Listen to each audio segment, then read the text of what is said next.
Today we're going to be comparing the Atoto S8MS head unit to their flagship X10 head unit to see how it works and just what each has to offer. At the end of the video, I'm going to be giving away these two head units on my Patreon, so make sure you check that out. And we're going to start here with the S8MS, which is their latest version. At the front here, we do have capacitive touch buttons. Gone are the days of hard touch. Here we've got mostly breakout wires here for your front USB, and we've got our power port over here, and then our standard Wi-Fi, GPS, 4G, and radio antennas. Inside the box, you've got your 4G and GPS antennas as well as a microphone. This is your power and speaker wire.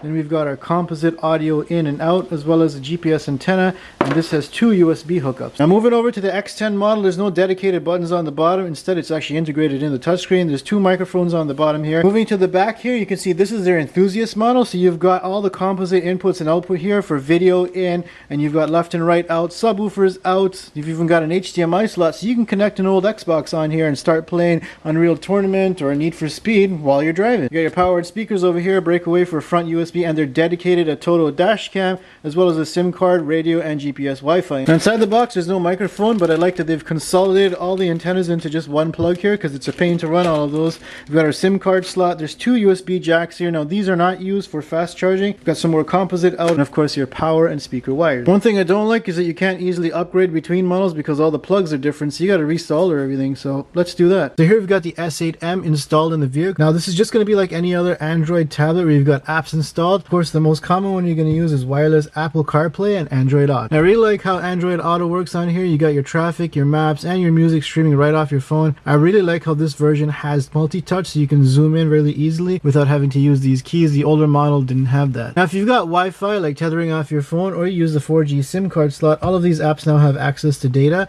So for example, if you wanted to use Google Maps, which I think is actually a better app than the Android Auto, you've also got Play Store, so you can install any app that you normally would install on your Android phone. Now the S8MS version adds the DriveChat feature, which is an AI-based software that you can have a conversation with if you haven't had enough from your wife already. All you gotta do is say the keyword speed. How does a continuously variable transmission work? This thing takes a while, by the way. A continuously variable transmission, CVT. You gotta remember, this is an AI assistant, so it's more like having a conversation from a database as opposed to being able to do commands like Google Assistant where it can navigate you places. And that's it for the S8MS from Atoto. I think it's a pretty good basic head unit that does all the features that you want. Let's go check out the flagship X10 model to see what extras it has to offer. So here we've got the Atoto X10 plugged in here, and you can see this is a different software. That's because they've upgraded it to Android 13. The interface is a bit different. We've got widgets here on the front page. This is Google Maps. You can see it's nice and smooth with multi-touch, full screen. Here we've got the time and calendar. Of course, you can customize all that, but by far you're going to be spending most of your time in Android Auto. So this is the music that I usually listen to, and then I've got the maps. Now, surprisingly, the maps inside of here is actually quite slow compared to the S8.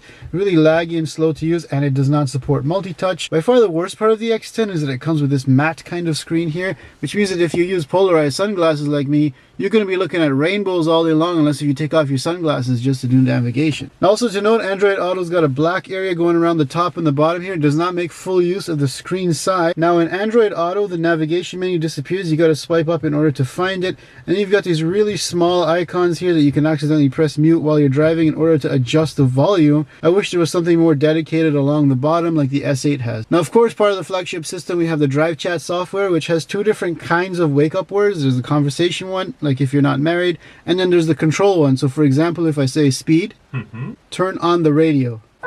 Now what kind of sets the X10 apart here is all the media stuff that you can do with it. So for example, if you go into the equalizer, there's a ton of different settings that you can preset, of course your field, but if you go into master mode, that's really where it's at. We go into customize here, and then here we can customize a lot more things, such as supporting multiple different kinds of amplifiers, high pass and low pass frequency filters, reverberation delay, audio output, a stereo. And then of course, every teenager's favorite, the bass boost. You can adjust the frequency and the amplitude for both the front and rear speakers separately. And trust me, it does work. You don't need a subwoofer after this. Now you've got front camera as well as the backup camera. In addition, you've also got HDMI, so you can hook up your PS5 or your phone and watch high definition movies while you're waiting in traffic or you're waiting for your wife at the store. And that's a look at the S8MS and X10 from Atoto. I think for those power users who need the more media functionality, better audio quality, as well as a newer software, should spring for the X10. But for half the price, the S8 does a really good job for an average user like me. Now, if you do want to check these out, I've got a link down in the video description that can give you a little discount. Now, I'm going to be giving these away, so if you're interested, go to my Patreon page and drop a comment in the post for this of which model you're interested in, and I'll enter you in the draw. Make sure you subscribe if you want to see more videos and reviews just like this one.